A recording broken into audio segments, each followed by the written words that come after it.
Hello, everybody. Welcome back to the Nibiru channel. It is October 16th, 2016. Last night, I was a special guest on the Front Porch radio show on iHeartRadio. And ladies and gentlemen, they are trying to silence me. They do not want the truth to come out about Planet X. But I am delivering the truth.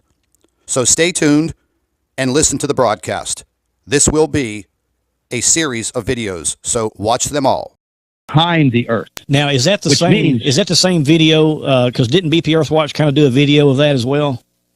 Exactly. Yeah. Okay, we're on the same page.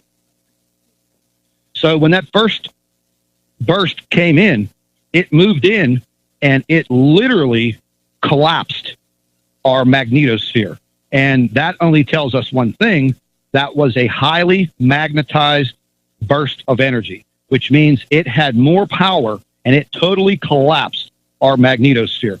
And it left the Earth completely vulnerable to all of the solar winds coming from the sun.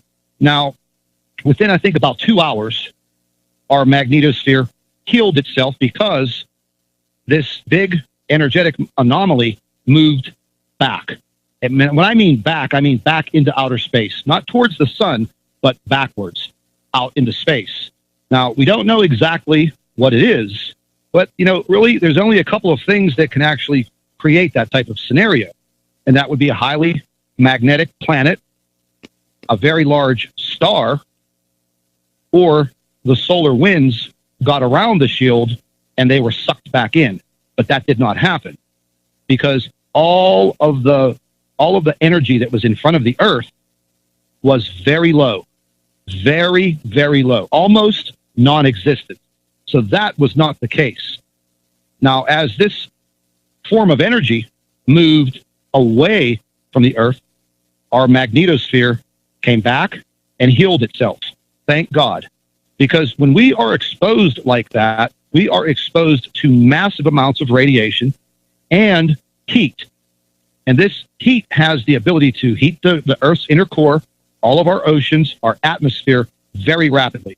This can cause massive earthquakes instantaneously because we are already unstable. If you've noticed over the last few weeks, we are having earthquakes all over the place. Well, we are having volcanoes. Yeah, that kind of leads me to that. Let me run this up your flagpole and see if you'll salute it.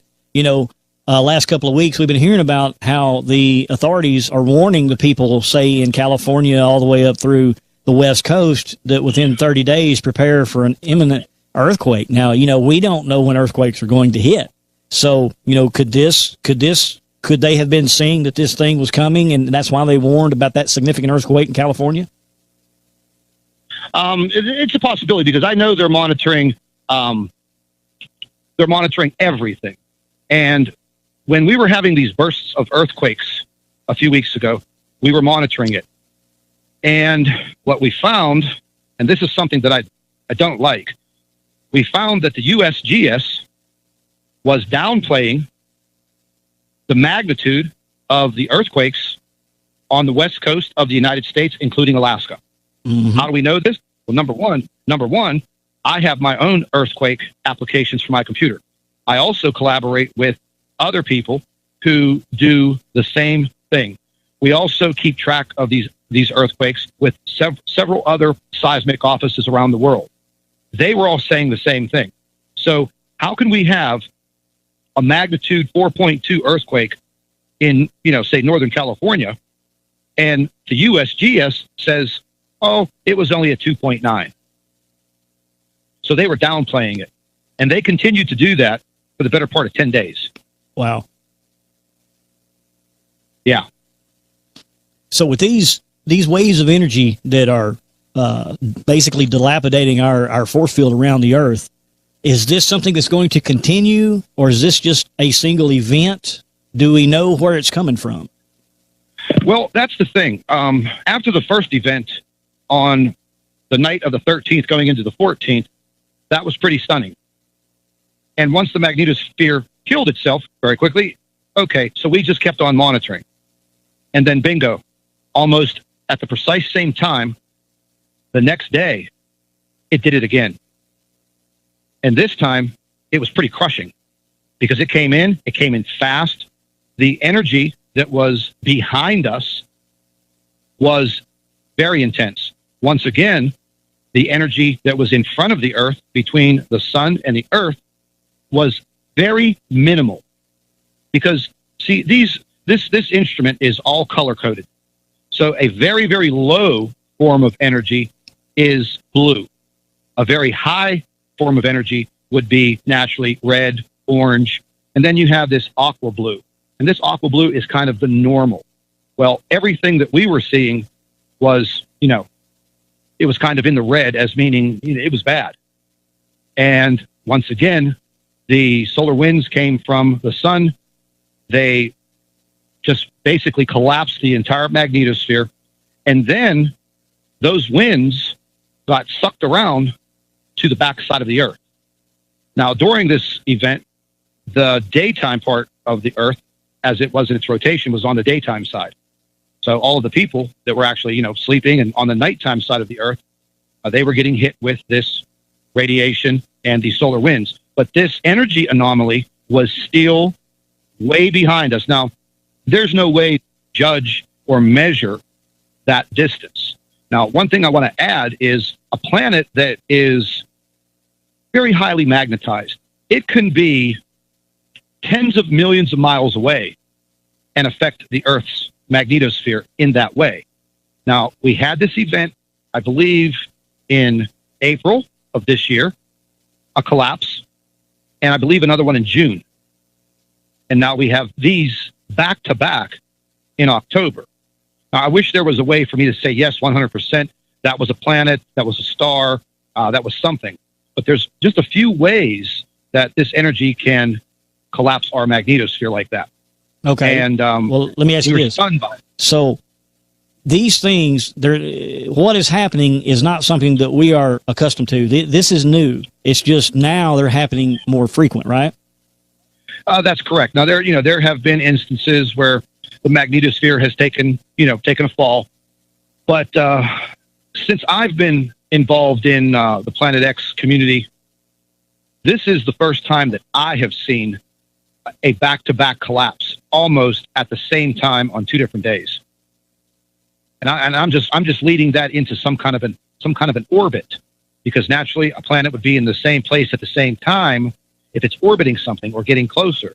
You see what I'm saying? So that was kind of odd. If it happens again in the middle of the night tonight, I would say we definitely have something to pay even more closer attention to. Okay. Now, as for people that are really unfamiliar with what we're talking about, visually, did we see anything on Earth do anything in an odd way that would have stood out to be like, hey, I've never seen that happen before?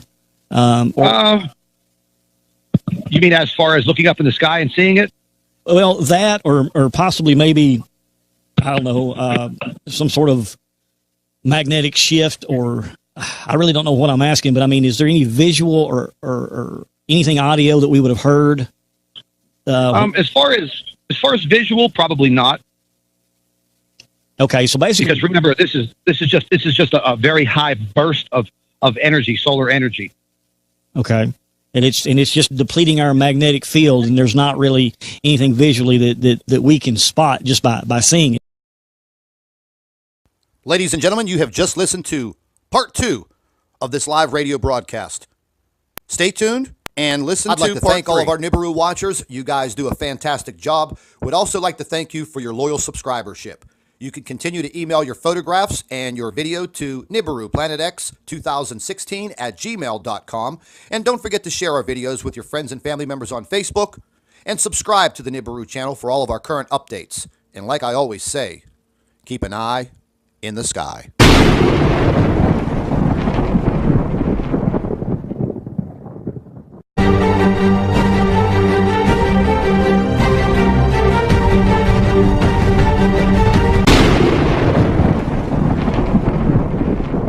Hello, everybody. Welcome back to the Nibiru channel. It is October 16th, 2016. Last night, I was a special guest on the Front Porch radio show on iHeartRadio. And ladies and gentlemen, they are trying to silence me. They do not want the truth to come out about Planet X. But I am delivering the truth. So stay tuned and listen to the broadcast. This will be a series of videos, so watch them all. Behind the Earth. Now, is that the same? Is that the same video? Because didn't BP Earthwatch kind of do a video of that as well? Exactly. Yeah. Okay, we're on the same page. So when that first burst came in, it moved in and it literally collapsed our magnetosphere. And that only tells us one thing: that was a highly magnetized burst of energy, which means it had more power and it totally collapsed our magnetosphere. And it left the Earth completely vulnerable to all of the solar winds coming from the sun. Now, within, I think, about 2 hours, our magnetosphere healed itself because this